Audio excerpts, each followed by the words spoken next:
ज्ञान the treasure में आपका स्वागत है।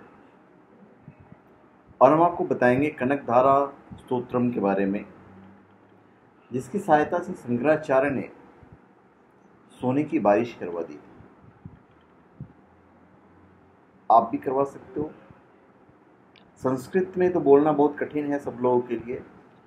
मैं इसका हिंदी अनुवाद ज़रूर कर सकता हूँ। देखिए, आप जो भी मंत्र हैं हम भगवान को ही समर्पित करते हैं। आप चाहे हिंदी में कीजिए या संस्कृत में कीजिए, तो उसका जो हिंदी रूपांतरण है वो हम आपको बताने जा रहे हैं। ज्योतिष में धन प्राप्ति के अनेकों उपाय बताए गए हैं। उनमें जो सबसे अधिक प्रभावशाली और शीघ्र फलदायी है वो है कनकधारा सूत्र की विधि। अगर आप इसका विधि विधान से पाठ करते हैं तो धन की कभी कमी नहीं होगी। इसके रचनाचार्य थे आदि शंकराचार्य, जिन्होंने इसकी सहायता से सोने की बारिश करवाई थी। एक बार आदि शंकराचार्य भिक्षा मांगने किसी गरीब ब्राह्मण के घर गए। अब बेचारे गरीब ब्राह्मण के पास तो देने के लिए कुछ भी नहीं था, तो उसने भिक्षा के रूप में एक सूखा आंवला दे दिया। उसकी दरिद्रता दूर करने के लिए उन्होंने मां लक्ष्मी से प्रार्थना की, और प्रार्थना पूरी होते ही उसके घर सोने के आंवलों की वर्षा होने लगी। तो उनकी ये प्रार्थना कनकधारा सूत्र के नाम से प्रसिद्ध है। आज हम आपको विधि और पूरे कनकधारा सूत्र का हिंदी रूपांतरण मैं आपको बताऊंगा, जो आप कर सकते हैं, प्रैक्टिस कर सकते हैं। आप इसको हिंदी में बोलना है। संस्कृत के जो है वो टफ हैं, भगवान को ही बताना है, माँ लक्ष्मी को ही खुश करना है। आप अपनी लैंग्वेज में भी कर सकते हैं, भगवान ने लैंग्वेज को नहीं बांधा है। तो विधि तो ये है कि आप तंत्र मंत्र संबंधित सामग्री की दुकान से एक कनकधारा यंत्र और कनकधारा सूत्र ले आए। नियमित कनकधारा यंत्र के सामने धूप बत्ती करके कनकधारा सूत्र का पाठ करें।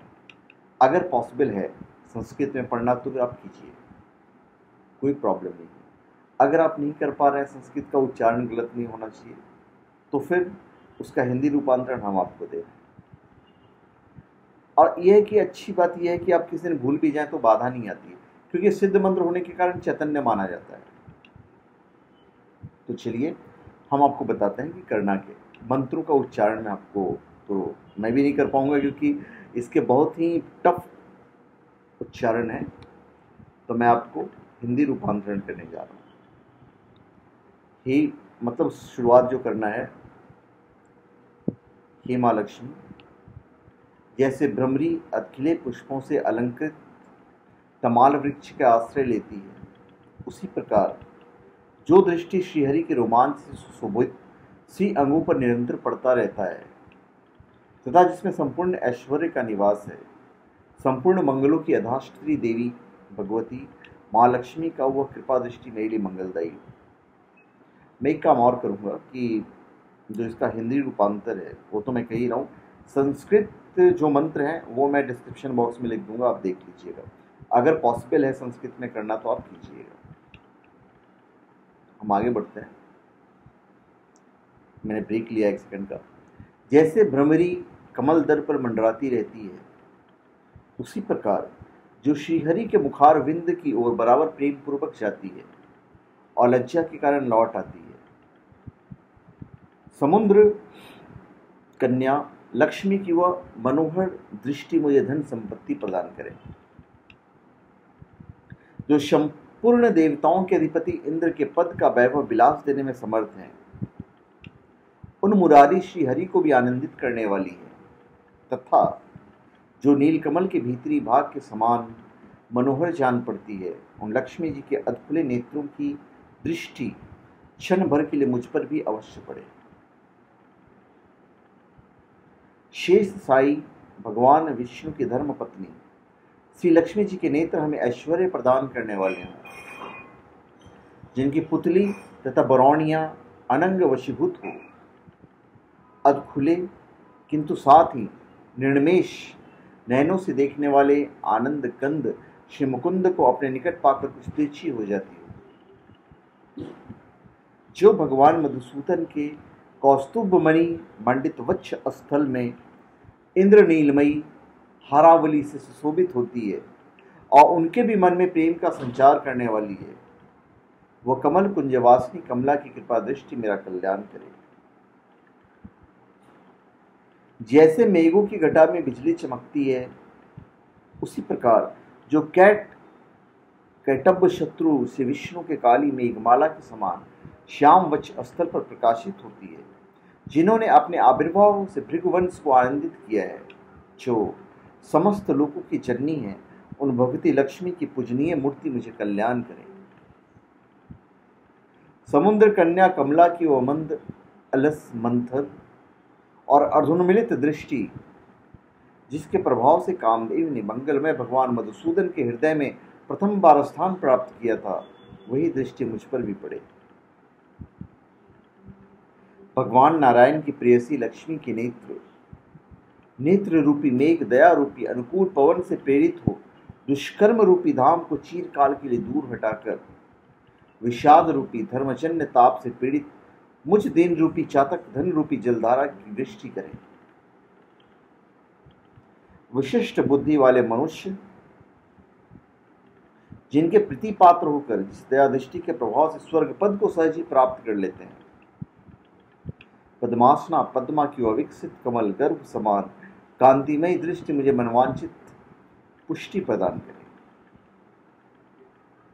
जो सृष्टि रचना के समय वाग देवता के रूप में विराजमान होती है तथा प्रलय लीला के काल में शाकंभरी अथवा चंद्रशेखर वल्लभा पार्वती के रूप में स्थित होती है, त्रिभुवन के एकमात्र पिता भगवान नारायण की उन नित्य यौवना प्रेयसी श्री लक्ष्मी जी को नमस्कार। हे देवी, शुभ कर्मों का फल देने वाले श्रुति के रूप में आपको प्रणाम है। रमणीय गुणों के सिंधु रूपा रति के रूप में आपको नमस्कार है। कमल वन में निवास करने वाली शक्ति स्वरूपा लक्ष्मी को नमस्कार है तथा पुष्टि रूपा पुरुषोत्तम प्रिया को नमस्कार है। कमल के समान कमला देवी को नमस्कार है। क्षीर संधु सभ्यता श्री देवी को नमस्कार है। चंद्रमा और सुधा की सहोदरी बहन को नमस्कार है। भगवान नारायण के वल्लभा को नमस्कार है। कमल के समान नेत्रों वाली मातेश्वरी, आप संपत्ति व संपूर्ण इंद्रियों को आनंद प्रदान देने वाली, साम्राज्य देने में समर्थ और सारे पापों को हर लेने के लिए सर्वथा हर लेती हो, मुझे आपकी चरण वंदना का शुभ अवसर प्राप्त होता रहे। जिनकी कृपा दृष्टि के लिए की गई उपासना उपासक के लिए संपूर्ण मनोरथों और संपत्तियों का विस्तार करती है। श्री हरि की हृदयेश्वरी, उन्हीं आप लक्ष्मी देवी का मैं मन वाणी और शरीर से भजन करता हूँ। हे विष्णु प्रिय, तुम कमल वन में निवास करने वाली हो। तुम्हारे हाथों में नीला कमल सुशोभित है। तुम अत्यंत उज्ज्वल वस्त्र, गंध और माला से सुशोभित हो। तुम्हारी झांकी बड़ी मनोरम है। त्रिभुवन का ऐश्वर्य प्रदान करने वाली देवी, मुझ पर प्रसन्न हो जाओ। दिशाओं द्वारा स्वर्ण कलश के मुख से गिराए गए आकाश गंगा के निर्मल और मनोहर जल से जिनके श्री अंगों का अभिषेक संपादित होता है, संपूर्ण लोगों के अधीश्वर भगवान विष्णु की गृहिणी और क्षीर सागर की पुत्री उन जगत जननी लक्ष्मी को मैं प्रातःकाल प्रणाम करता हूँ। कमल के समान नेत्र वाले भगवान केशव की कामिनी पत्नी हे कमले, मैं अकिंचन मनुष्य में अग्रगण्य हूँ। तुम्हारी कृपा का स्वाभाविक पात्र हूँ। आप मुझ पर कृपा दृष्टि करें। जो लोग इस प्रकार प्रतिदिन वेद त्रयी स्वरूपा त्रिभुवन जननी भगवती लक्ष्मी की स्तुति करते हैं, वे इस लोक में महान गुणगान, महागुणवान और अत्यंत भाग्यवान होते हैं तथा विद्वान पुरुष भी उनके मनोभावों को जानने के लिए उत्सुक रहते हैं। तो ये कनकधारा सूत्र है। आप इसे सुन के भी आपको बहुत फायदा होगा। आप इसको YouTube पे कनकधारा सूत्रम अगर आपको कहीं मिल गया, अगर उसकी चैंटिंग आप सुनते भी हैं तो भी आपके घर में उन्नति होती है। आपका हिंदू अनुवाद अगर आप जानते हैं, समझते हैं तो ठीक है, हिंदू अनुवाद भी चला के आप सुन सकते हैं। तो धन्यवाद। आप हमारे चैनल पे सब्सक्राइब करें और अपने कमेंट दीजिए। धन्यवाद।